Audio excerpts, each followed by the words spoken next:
Boa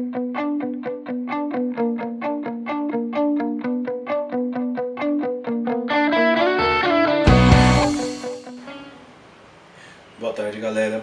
Hoje nós temos uma coisa aqui meio diferente no canal. Eu vou comentar, dar uma passada bem rápida e comentar cada questão do concurso da Polícia Federal, da Polícia Civil, que teve domingo passado, dia 1º, agora de junho.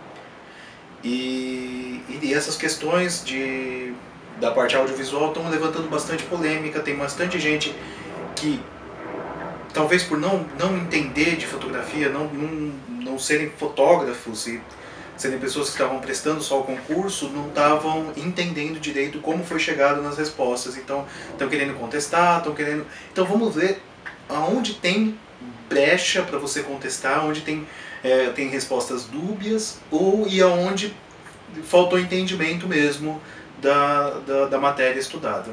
Eu estou com as questões aqui e o gabarito aqui no telefone. Então vamos lá. Primeira pergunta. Uma das mais importantes características de uma câmera fotográfica é o controle da quantidade de luz que atinge o sensor digital ou o filme. 3 variáveis são consideradas principais no que se refere à exposição da superfície sensível à luz. São elas: sensibilidade, obturador e diafragma. É exatamente isso, não tenho o que falar aqui. Plano focal, distância focal, diafragma, sensibilidade, distância focal, obturador, sensibilidade, plano focal, obturador, distância focal, obturador, diafragma. Nenhuma dessas não causa nem dúvida. Então, 1A mesmo. 2. A escala estabelecida pela International Standards Organization, ISO, para sensibilidades de filmes ou sensores é uma fusão das escalas de 2 sistemas anteriores, o ASA, American Standards Association, e o DIN, Deutsche Industrie Normen. Evidenciando-se a necessidade em se elevar o valor do ISO na câmera no momento da exposição, pode-se concluir que A. Pretende-se evitar o registro de ruídos da imagem. Não, porque elevando o ISO vai dar mais ruído. A objetiva é pouco luminosa e não se pretende elevado o tempo de exposição. Exatamente isso. Então eu tenho uma abertura, a objetiva é pouco luminosa, então ela tem uma abertura pequena. E não se pretende elevar o tempo de exposição, para não sair tremida. Então você sobe o ISO. A objetiva é pouco luminosa e não se pretende diminuir o tempo de exposição. Não faz sentido, é contraditório. Há excesso de luz no ambiente para a exposição pretendida. Se há excesso de luz no tempo que eu subir o ISO. A objetiva é bastante luminosa, mas a ausência de filtros nos leva... Não, o filtro não tem nada a ver com essa história. Então, no caso da 2 é a B. Objetiva pouco luminosa, não se pretende elevar o tempo de exposição, assim, sem dúvida. 3. O que se entende por tempo de exposição no registro fotográfico é o tempo no qual o obturador permanece A. Fechado enquanto o fotógrafo avalia a intensidade da luz. Não. Tempo de exposição é o tempo que o obturador fica aberto. Então todas as alternativas que tem fechado a gente já pula. Então a B, C estão erradas, porque ela está falando que o obturador vai estar fechado. D. Aberto, mas o fotógrafo ainda não determinou o diafragma pretendido naquela exposição. Não, ele está aberto. Se ele está aberto, ele já está fazendo a imagem. Então é aberto e os raios luminosos passando através do objetivo atingem a superfície sensível e registram a imagem. Então, 3, resposta E. 4. Pode-se afirmar que a função do diafragma no registro do fotográfico é A. Determinar o tamanho da abertura necessária para a superexposição? Não. B. A menor abertura que define o registro da imagem por meio de intensidade luminosa que atinge o filme ou sensor. Não, não é a menor abertura. O tamanho da abertura define define o registro da imagem por meio de intensidade luminosa que atinge o filme ou sensor. Sim, é essa, C. O diafragma é um controle geométrico da entrada de luz pela objetiva. Então é exatamente isso o que o C está falando. D. A maior abertura define o registro da imagem por meio de intensidade luminosa que atinge o filme ou sensor. Não é a maior abertura, é a abertura, seja ela maior ou menor. E. O tamanho da abertura é necessária a subexposição da imagem. Não. A subexposição quem define é o fotógrafo, se ele quer subexpor ou não. Tá? Então, 4C. 5. Define-se distância focal de uma objetiva como a distância entre A, o último elemento óptico do objetivo e o ponto nodal posterior. Não. B, o objeto que se queira em foco e o plano de formação da imagem. Também não. O objeto que se queira em foco e o ponto nodal posterior do objetivo. Também não. O ponto nodal posterior do objetivo até o plano de formação da imagem quando a objetiva está focada no infinito. Essa é a resposta certa. É a D. O ponto nodal posterior do objetivo, tá vendo? Essas respostas são quase iguais. O ponto nodal posterior da objetiva até o plano de formação da imagem, quando a objetiva está focada na distância mínima de foco. Não é a distância mínima, é uma pegadinha aqui, é no foco infinito. 6. As objetivas fotográficas se dividem em 3 principais características a saber: A, grande angular, normal e teleobjetiva. Não tem nem o porquê passar pelas outras aqui. Esférica não é, anamórfica não é, anamórfica, esférica, todas as respostas que tem essas palavras não fazem sentido. É grande angular, normal e objetiva. E teleobjetiva. 7. A distância focal de uma objetiva considerada normal, também é chamada de objetiva padrão, é aproximadamente igual ao raio da imagem circular formada pela objetiva sobre a área do filme ou sensor. Não. A diagonal do formato da janela é essa mesmo. É a B. C. A distância entre o ponto nodal e o filme ou sensor, a distância entre o ponto nodal e o último elemento óptico do objetivo, ou a diagonal do formato da janela, dividido por π. Não, você não divide por π nada, é simplesmente o formato da diagonal da janela. Em milímetros. 8. Em uma fotografia noturna no ambiente de pouca luz em que não há possibilidade de se utilizar qualquer iluminação adicional, uma das opções para exposição satisfatória de aumentar a sensibilidade do sensor. A elevação do número do ISO a um nível considerado alto pode gerar o seguinte resultado na imagem. Então, ISO gera ruído. Então vamos ver todas as alternativas que falam de ruído. No caso aqui é a A e a E.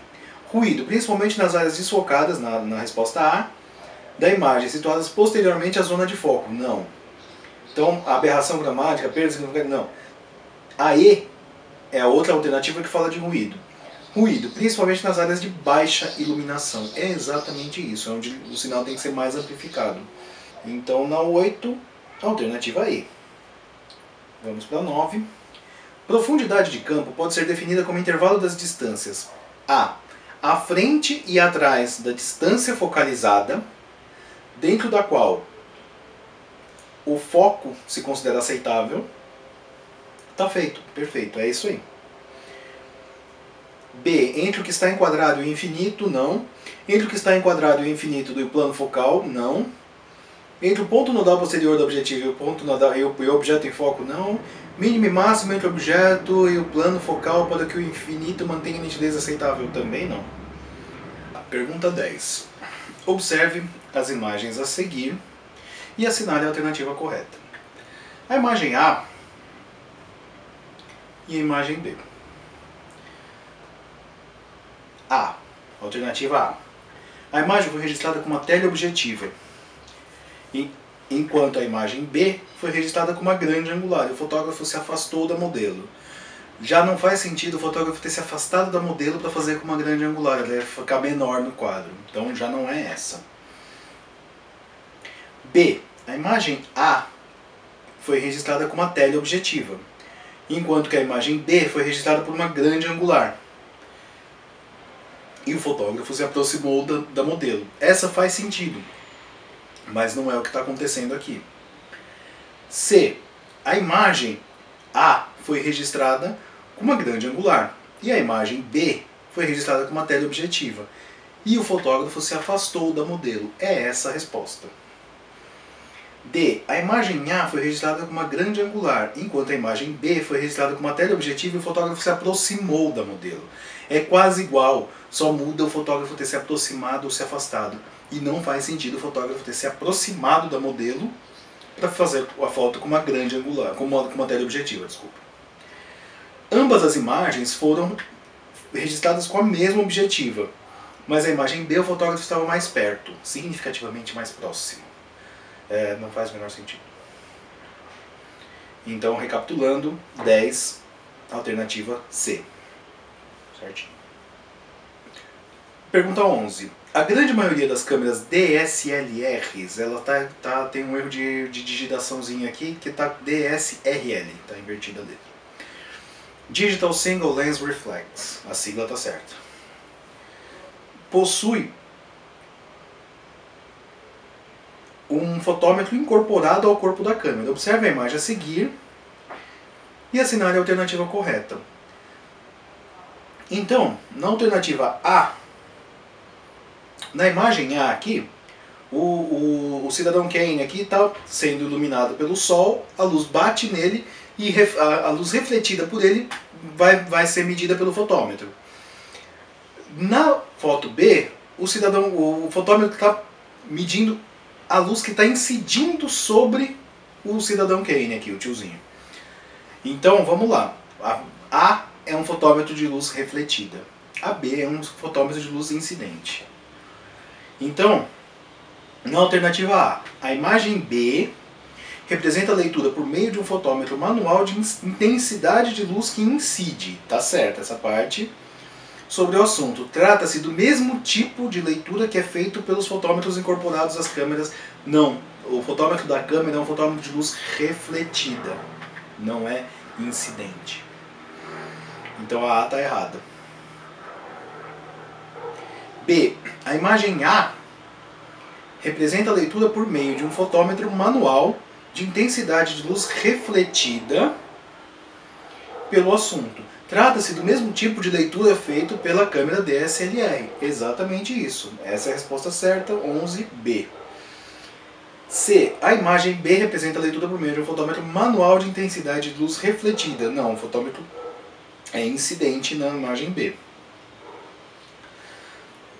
D. A imagem A representa a leitura por meio de um fotômetro manual de luz incidente. Não, é uma luz refletida na imagem A.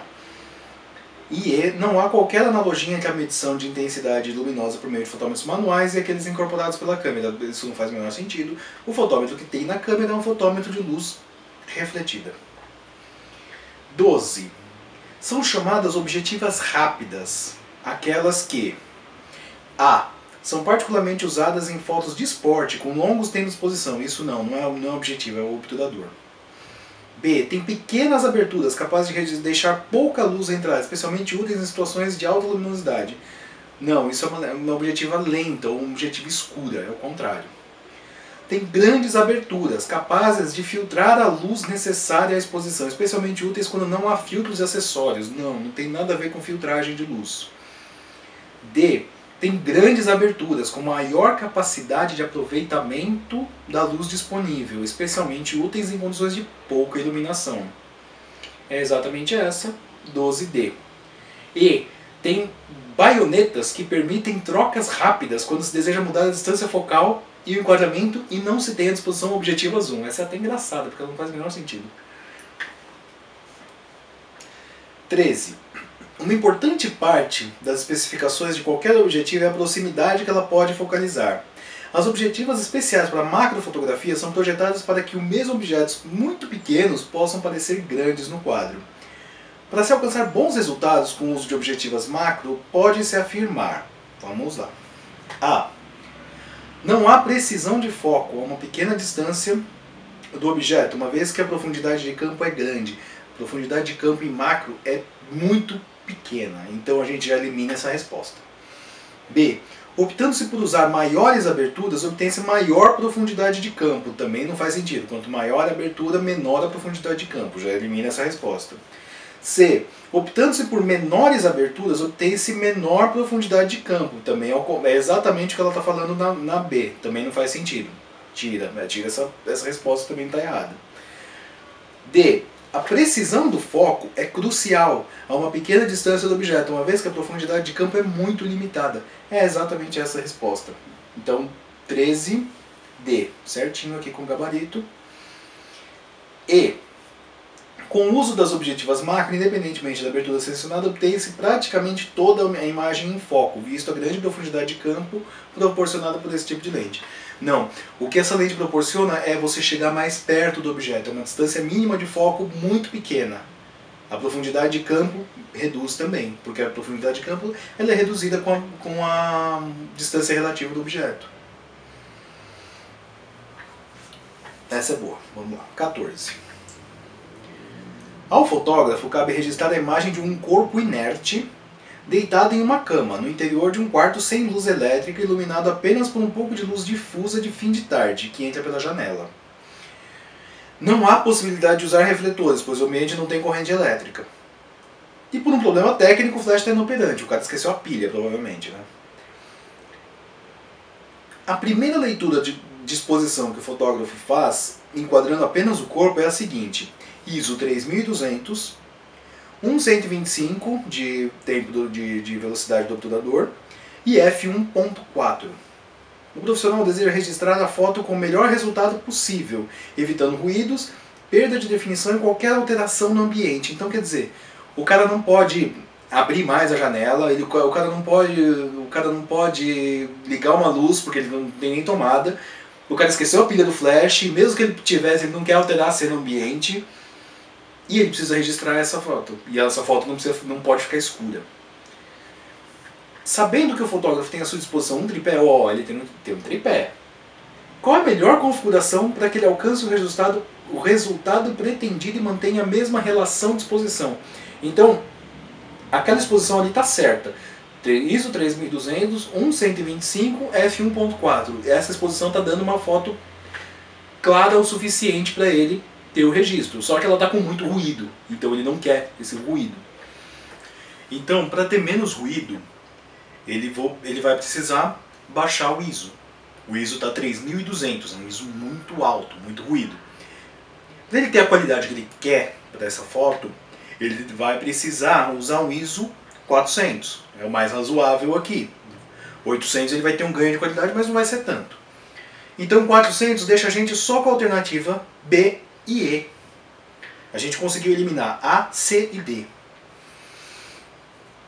Então vamos analisar as duas respostas que ficaram, as duas respostas possíveis. No ISO 400, ele perdeu, vamos lá, 3.200. 1.600, um ponto. 800 mais um ponto. 400, outro ponto. Então ele perdeu 3 pontos de luz. A foto ficou 3 vezes mais escura.